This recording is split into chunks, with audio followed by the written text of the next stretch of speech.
सबसे पहले परम पूज्य बाबा साहब डॉक्टर भीमराव अंबेडकर के चरणों में मेरा नमन करते हुए और बोधिसत्व गौतम बुद्ध को नमन करते हुए आज इस परिनिर्वाण के अवसर पे और शोक सभा के अवसर पे हमें कुछ बोलने का अवसर मिला है।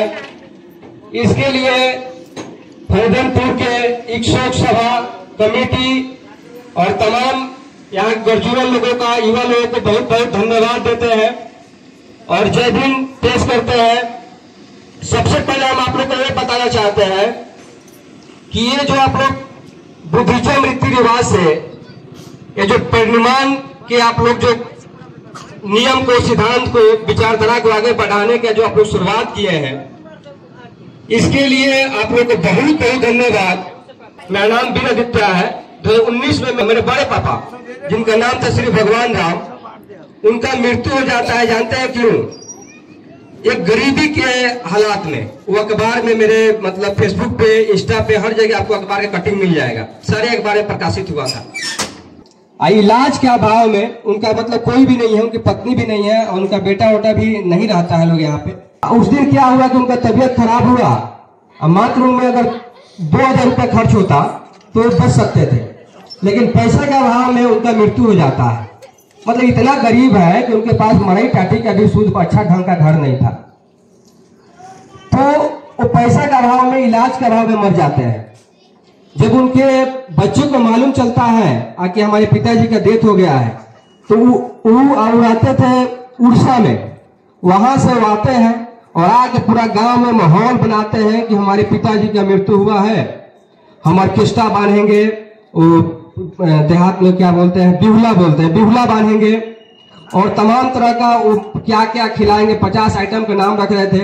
औकात नहीं है घर बनाने की, औकात नहीं था अपने बाप के अपने माँ का इलाज कराने की। अगर 2000 का भी औकात होता तो दुनिया में उनके पिताजी होते।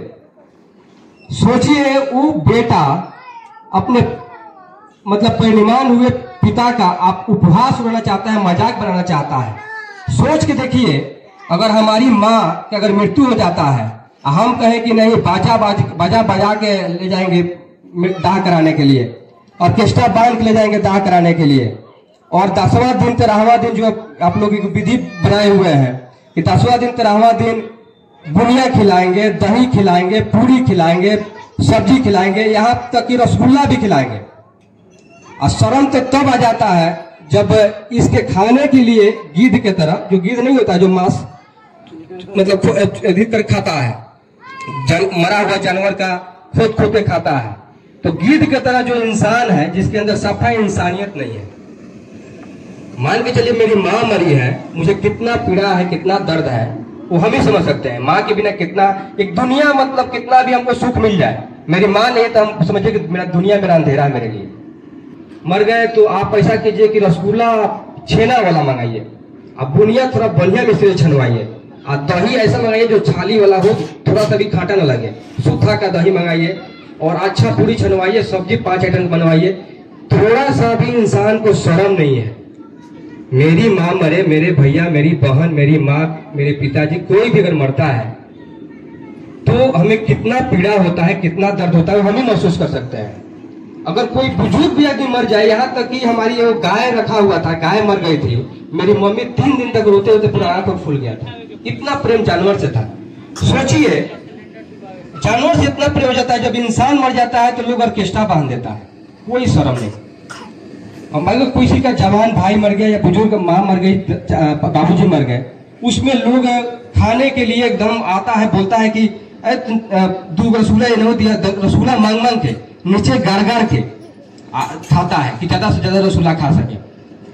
पूरा पूरी खाता है, सब्जी खाता है, और दहिया को क्या करता है, उसमें चीनी बुनिया भी मिला के अब पी जाता है। मतलब उसको है कि कितना ढकार जाए, कोई शर्म नहीं। एक होता समझ में आता है, मान के चलिए कि हमारा बर्थडे है, हमारा शादी है, या हमारी बहन का, हमारे भाई का, किसी के घर में किसी की शादी है, तो समझ में आता है कि खुशी का दिन है। इसमें अगर लोग आ रहा है, रसगुल्ला कह रहा है कि 2 और दीजिए, 2 और दीजिए, पुलाव दीजिए, बुनिया दीजिए, तो अच्छा लगता है, खुशी का माहौल समझ में आ रहा है।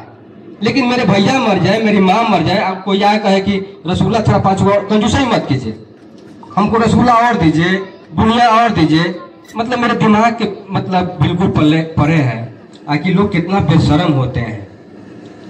ये क्यों? क्योंकि ये जो सिद्धांत है, ये जो व्यवस्था है, ये ब्राह्मणवाद मनुवाद ने बनाया। मनुवाद किसे कहते हैं? जन्म के समय से लेकर मरण तक, मरने के बाद भी उसे दया माया ना हो, वो पैसा के लिए मरे हुए लाश से पैसा वो कमा लेता है, उसको थोड़ा सा भी शर्म नहीं है। वो है मनुवाद। इंसानियत नहीं है।